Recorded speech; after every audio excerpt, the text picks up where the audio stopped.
If you feel like your paid ads aren't working anymore, you're not going crazy. Before I worked in trends, I ran a marketing and media agency, and I worked with a lot of different fashion brands, many of whom needed paid ads to accelerate their growth. Now, this was only 4 or 5 years ago. We would run ads from Facebook and Instagram with a video directly to a product page on Shopify, and that worked. The high production value ads that we created ended up lasting 6 to 8 months, providing continuous ROI. I wish I could say that the strategies in 2026 are that simple, but they're not. They're changing, and they're changing fast. But luckily, we've analyzed millions of trend signals to understand what is actually going to work in terms of marketing, advertising, paid ads, so that you know exactly what you need to be focusing on to grow your brand, to get better value out of your ad creative, and to create a reliable advertising roadmap that you can continue using throughout the whole year and ideally into 2027. With that, let's get into the biggest advertising trends you can expect in 2026 that are going to help you grow your brand.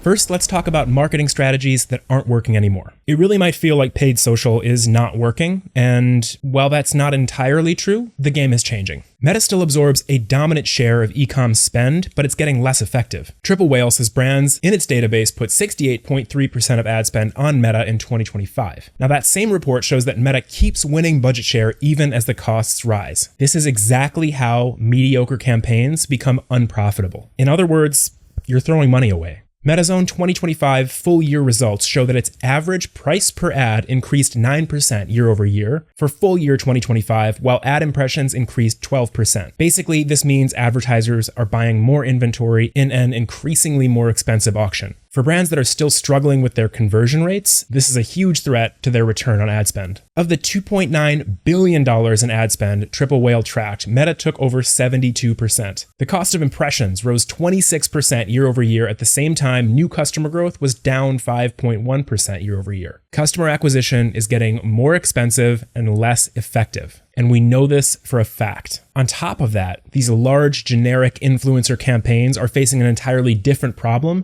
which is trust erosion. eMarketer reports that 26% of adults do not trust influencer marketing versus 11% who do not trust advertising overall. It also said that 70% of consumers feel negatively about influencers when they later discover a paid partnership or free product was not disclosed. There is nothing that makes me more angry than seeing a clearly sponsored post that doesn't actually say it's a sponsored post. So what's the common thread overall here? Impression-heavy strategies are losing ground when they're not paired with trust-building content. So what does that mean for you? I'm not saying that you should abandon Facebook and Meta ads altogether. I mean, 43% of marketers still rank Facebook among the highest ROI social platforms, but that doesn't rescue you from poor execution.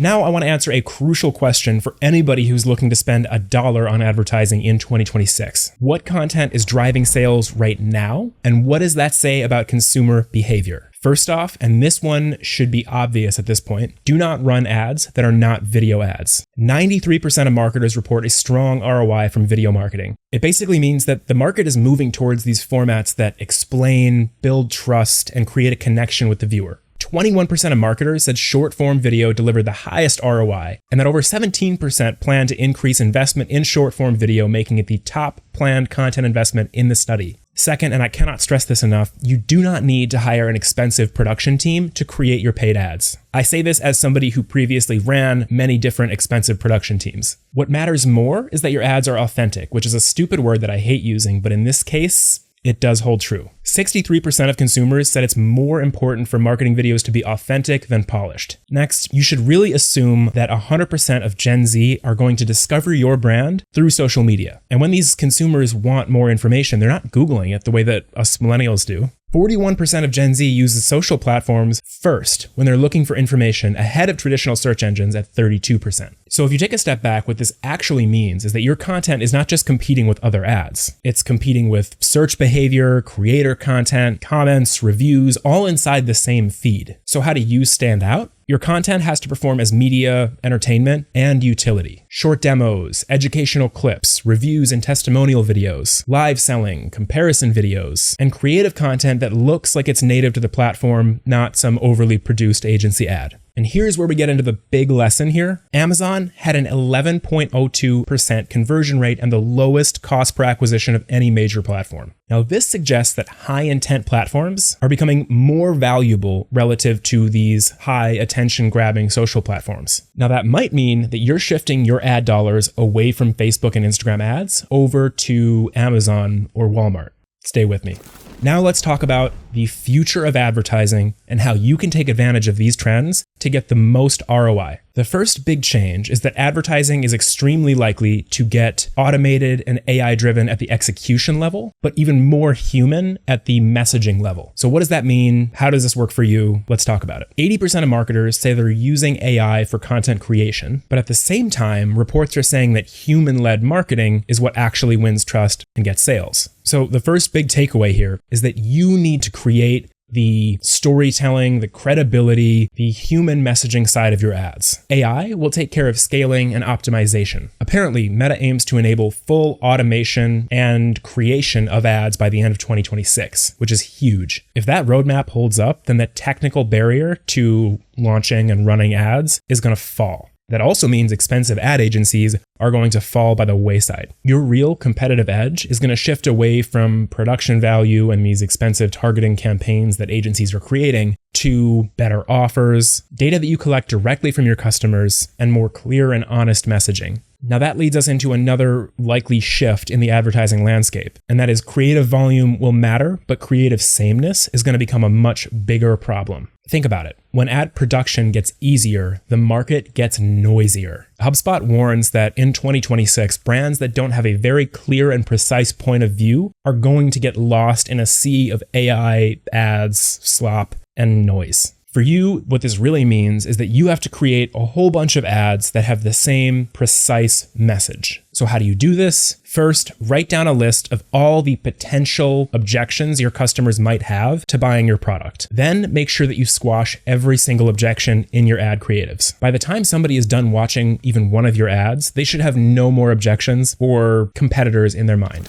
The next likely shift, which is a really important one, is the shift from these social channels to more intent-based channels and platforms. In other words, retail media spend. While your paid ads on TikTok, Facebook, Instagram are volatile, ads that you run on platforms like Amazon are going to consistently deliver better ROI. And the reason is super obvious when you just think about it. I mean, people go onto social media to be entertained, to waste time, to search for products, to chat with friends. They go to Amazon or Walmart or Target's website specifically to buy something. So it makes sense that if you're advertising on both of these channels, where are you going to get more sales? Now, this suggests that in 2026, more brands, more sellers are going to be splitting their budget between social media and these high intent platforms. And that basically means two different jobs. On one hand, you've got social and creator channels for creating demand. And on the other hand, you've got retail media for actually increasing conversions. So prepare to spread your marketing budget over at least 2 to 3 channels this year.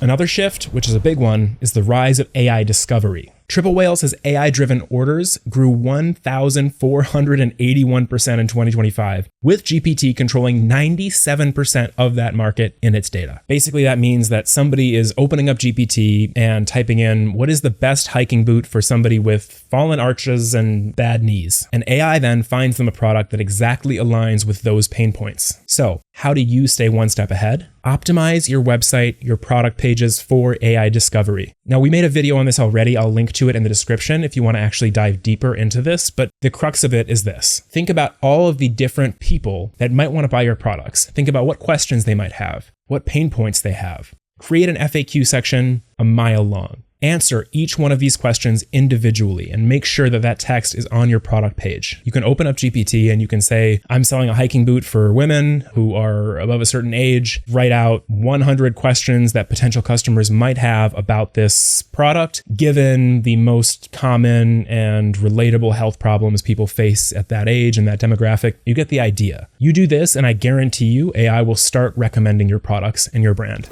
I'm going to stop there for today because I don't want to overwhelm you with too many. I wanted to give you the biggest and the most important advertising trends that we see coming this year. For now, I want to hear what you think, what your strategy is now and how you're planning to change it. And if you're looking for any specific type of trend within advertising, within marketing, drop me a comment below and I'll happily answer any questions that you have. Thank you so much for watching. Stay tuned for my next video. Subscribe if you haven't already, or you might not see my face again, and I'll see you soon.